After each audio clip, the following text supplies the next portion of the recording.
these wee Alba book meetings. And Tasmina's ably chaired the vast majority of them. But this is the first one here in Tranent, which has been in the constituency held by an Alba Member of Parliament. And I am delighted to be here. Kenny and I have known each other for a long time. Back in the day at Livgay Academy, believe me, he was a troublemaker then. And he hasn't changed at all, and that's why I love him so much. If only Scotland had a few more troublemakers like McCaskill and Hanvey, then we'd be in a much better estate at the present moment. Now, I was in Dalkeith last week, and if you look back at the Independence Live broadcast, I said, this thing's going to run into the sands very quickly. I was there on the last Friday, on the night of the budget, and I said, this is a mini budget. It's going to come into a macro crisis. I actually thought it might take a week or two to develop. I thought, these economic crises, they build up. But it got built up very quickly until the early hours of yesterday morning. Somebody was burning the midnight oil in the Bank of England as pension funds were about to collapse. Now, when you talk about financial aggregates or gilts or minimum lending rates or liquidity ratios, it doesn't mean much to people. I was an economist for many years before I went into politics, and the most sensible thing I ever got told in economics by a guy called Grant Baird. He told me, remember, Alec, for most folk, anything over $1 million is just a big number. And that's what it's like for most folk. They hear all these things being said, and they wonder, what's that about? What's a gilt? What on earth are they talking about? But when you start thinking about it, it's when it impacts on real people, on the real economy. And if the pension funds, or some of them, had gone under yesterday morning, gone under because they couldn't meet the margin calls of their banks. They didn't have enough liquidity. They were trying to sell government stock, and the price was going down faster than they could sell it, and therefore they were up against it, a matter of hours away. And that's why the bank had to step in, to stabilise the situation. But that doesn't undo the situation. All that means is it sets it up for more impact on the real economy, on real people. Because what the Tories are going to do, I've described Liz Truss as a pound shop Margaret Thatcher. I knew Margaret Thatcher. Margaret Thatcher was an opponent of mine. Believe me, she's not in the same league as Margaret Thatcher. But she'll go to the Tory conference in Birmingham, and I absolutely predict this. She'll do this lady's not for turning. Do you remember? Margaret Thatcher, this lady's not for turning. To adulation from the Tory faithful. Liz Truss will do exactly the same in Birmingham. Despite the fact she has a hedge fund chancellor, she is totally clueless, completely inept. A manifestation of somebody who is profoundly doesn't have the ability to lead a country. Anything with an eye to see. My pet Doug could do a better job as Prime Minister than Liz Truss is ever going to do. At least Shadow wouldn't do any damage, as she has already done in a few short weeks in number 10. But the impact is going to come down the road, and you can see it's not a crystal ball you need for this. The talk during the Tory leadership campaign was, yes, all the things, all the disastrous things she'd done, favouring the rich, rewarding entrepreneurship, getting the top rate of tax down, bits of relief in terms of the basic rate, but shoring up the Tory base is all the talk. What was the other talk? There wouldn't be anything touched in public spending. But what's been said in the last couple of days, the way to restore credibility is to cut public spending. Letters already around the department saying, could you trim public spending? Let's get this right. We have a financial crisis which has been caused by unfunded tax cuts to the richest people in the country, and we're told that the solution to stabilise it is to cut the public services which people across the country depend on. But that's what's going to happen.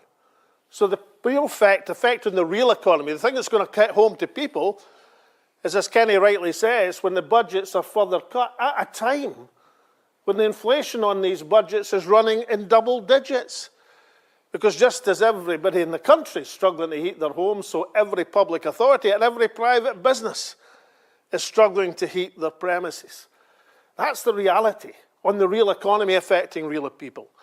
And the second effect will be in interest rates. As sterling goes through the floor, interest rates will go through the roof, and there won't be roofs over the heads of many, many people as they get squeezed. Small businesses will be extended with our banks.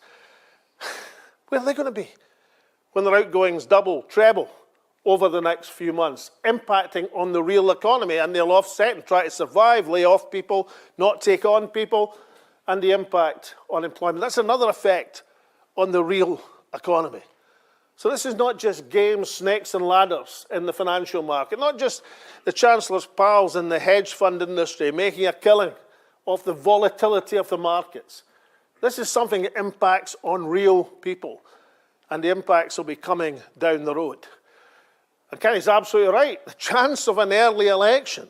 Let's think, I know this is a big leap of the imagination here in Trinidad, but I want all of you to imagine just for a second that you're a Conservative Party Member of Parliament. And that's what you do. That's your livelihood. That's your status in life as a Conservative Party Member of Parliament. How many of you in that position would say, what we must have now is an early election so as I can submit myself to the verdict of my constituents? It's like the Christians in the Colosseum, hoping that the crowd's going to go like this when everybody knows they're going to go like this. There is no chance whatsoever. The one thing, the only thing the Conservative Party in Parliament will be united upon is to stave off the execution that's coming, to get as much time as they possibly can in their current position. It's the one thing that's going to bind them together, because they know if they don't bind together, they will hang separately. So there won't be an early election.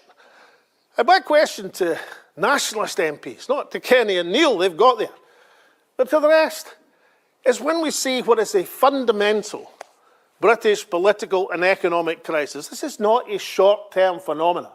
This is not the blunders of one Chancellor and one Prime Minister. This is an underlying crisis in the British economy and political system. No functioning political system would have produced Liz Truss as the best person to be Prime Minister. Let's get real in this. Now, the solution from Scotland, we can either do what we did after the Brexit vote. We can imagine ourselves in a world where Scotland can undo Brexit, where Scotland, the 5.5 million people, can say to a country 10 times and more our size, we think you made a mistake, undo it. We will not stand for Brexit. The vanity of believing that we can reverse the trend of the United Kingdom political and economic crisis. We can't. It's a basket case. It's bust. What we've got to do is to get that Scottish lifeboat launched as soon as possible. Our answer to the British political and economic crisis is not, let's recall Parliament, vote the Tories out, because it's not going to happen. Our answer is to advance the case for Scottish independence and to bring that matter to a crunch and to exercise the 4 mandates that the Scottish Government already have had to bring the matter forward to a referendum. Now, what would Alba do? Well, in politics, there's no set thing as a strategy you know is going to be successful. Because you try and you endeavour and you argue and you campaign and you mobilise opinion. But at least you try and make the attempt. Because if you have a strategy, you've got some chance of success, as opposed to no chance of success. And the Alba strategy is quite simple. It's to do what Kenny and Neil did by intervening. I much prefer the word, Madam Chair, intervening in the House of Commons as opposed to disrupting. Because there are many ways to intervene in the House of Commons. Charles Stewart Parnell held the House of Commons in the palm of his hand in the 19th century to advance the cause of Irish Home Rule. This is a well-trodden path in much, much more difficult circumstances than faces nationalist MPs at Westminster. That stopped Nigel Lawson's budget in its tracks in 1988 when there was 3 nationalist MPs at Westminster. We are now in a position of power. There are 45 and more people in the House of Commons who believe in Scottish independence. We've got allies in Plaid Cymru. It's almost 50. And what should happen is not a single day's intervention to give the Speaker apoplexy again. I don't think he could stand another one, incidentally. Looking at his face in that first year, I mean, I think, oof. So that's one day, and then the next day it's forgotten about. What would happen if it was happening every single day? Every single day until Scotland's democratic rights are respected. The Chancellor, the Prime Minister, the Cabinet don't have crises to seek at the present moment. Let's say the House of Commons was being brought to a standstill because people were claiming the democratic rights of Scotland in the same way that Charles Stewart Parnell brought it to a standstill 150 years ago and more to claim the democratic rights of Ireland. Of course, that's what we should do. Parliamentary intervention is part of the armoury, not settling down at Westminster, but settling up for the Scottish people. Secondly, popular agitation demonstrations. We've got demonstrations coming up this Saturday in terms of all under one banner, and then the Yestevo in Glasgow the Saturday after that. These are really important. You have to mobilise. I mean, sometimes over the last few years, certain SNP politicians look down their noses. 100,000 people demonstrating in Glasgow 2 or 3 years back. And SNP MPs and MSPs are saying, oh, not very sure about that. Trust me, I would have given my eye teeth for 100,000 people demonstrating in the run-up to the referendum of 2014. Peaceful popular protest is part of the armoury of politics. It's part of what you have to do. And thirdly, our case for self-determination, for the sovereignty of the people. It's not a single point in time. It's a golden thread running through Scottish history, right back to the early 14th century, and the Declaration of Arbroath. That was a demonstration of sovereignty. Why was it a demonstration of sovereignty? Because Scotland had a king, good King Robert, they said to Pope John the 22nd. And then they went on to say, he's our king, he deserves to be our king, he's a great guy. But listen, if he was ever to sell us out, then we'd get rid of him and get somebody else who would defend our rights. The first enunciation in European history of the idea of popular sovereignty, of contractual government. That's the thread of Scottish history. The claim of right that we heard, I mean, I was told that the claim of right of 1689 was an archaic document, didn't mean anything. Then below me at the Accession Council, there's King Charles having to swear to the claim of right, having to say, well, abide by it. Now, I tell you, this is the language of the claim of right. It's not the language of the modern day, but that's not the point. The principle is what's important. The principle is contractual government. You're the king if you agree to this. If you don't agree to it, you're not the king. That's the point. And that's the thread of Scottish history. And it runs into 1988. There is footage, there is proof that Gordon Brown and Donald Dewar and every single Labour MP, with the sole exceptions of Brian Wilson and Tam Dael, my old friend in the bins, signed a claim of right in 1988, enunciating the doctrine of the sovereignty of the people of Scotland. It's alluded to in the SNP's submission to the Supreme Court. That's the golden thread of Scottish history, and that's what has to be enunciated. Now, where are we going to get that validated? Well, what would I estimate the chances of the Supreme Court in Middlesex Assizes, 2 minutes walk from the Palace of Westminster, saying, yes, this is just what we need. The declaration of popular sovereignty against the Queen or King in Parliament. Popular sovereignty of the Scottish people. We've been waiting all our judicial lives to endorse that. Or are they going to say, go away and play? And the idea that you can go into such a hearing with a Lord Advocate who palpably doesn't believe in the case. I mean, I've had a bit of experience of court cases over the last few years. I'll tell you this, I've never heard of a court case where your own advocate doesn't believe in your case. I mean, that's a de minimis. The person who's advocating for you, that's the clue is in the name. She's not the Lord Judge, she's the Lord Advocate. Her job is to enunciate the case of the Scottish government, the case of the Scottish people. But as Kenny also alluded to, if you actually wanted to win a case like that, what you'd do is take the legislation through the Parliament and allow it to be challenged, because courts are sometimes leery at overturning democratic decisions. You don't go along to them and say, what do you think? We're too frightened to move unless we get your permission. Something of an admission. Now, there is a case to be argued. Of course there is. And I saw in the SNP submission, they suddenly realised there was a key exchange between someone and Donald Dewar. They didn't mention who the someone was. I can tell you it was me. Back in 1997. Why? Because that was the agreement to set up our Parliament. It wasn't a chance encounter. It wasn't something off the top of his head. It wasn't a question I just made up on the spot. It was an agreement between Donald Dewar and myself, lifelong political opponents. Donald Dewar, a convinced and passionate and serious devolutionist. Myself, a convinced and passionate Scottish nationalist. How were we going to conduct together a referendum campaign in 1997 to ensure unity of that campaign? We couldn't agree on the end result, on the ultimate objective. He was a devolutionist, I'm a Scottish nationalist. What we agreed on, it was a matter for the Scottish people to decide. It was their sovereignty which would decide at the end of the day which was the ultimate destination of Scotland.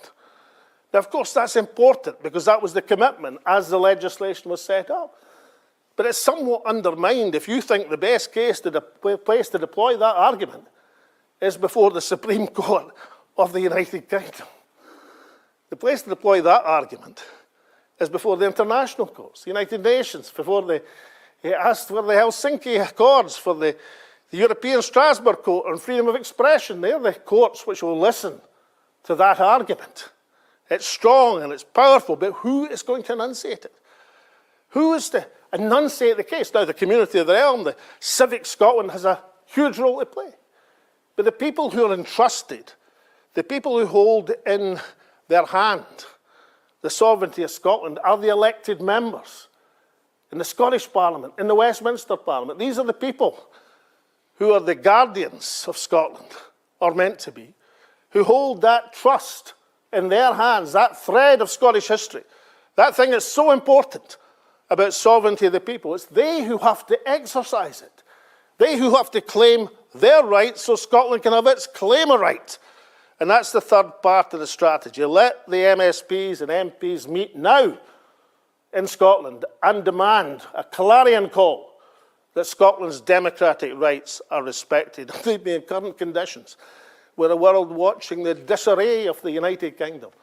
That would be international top-page news that Scotland was making its move. It has to be done.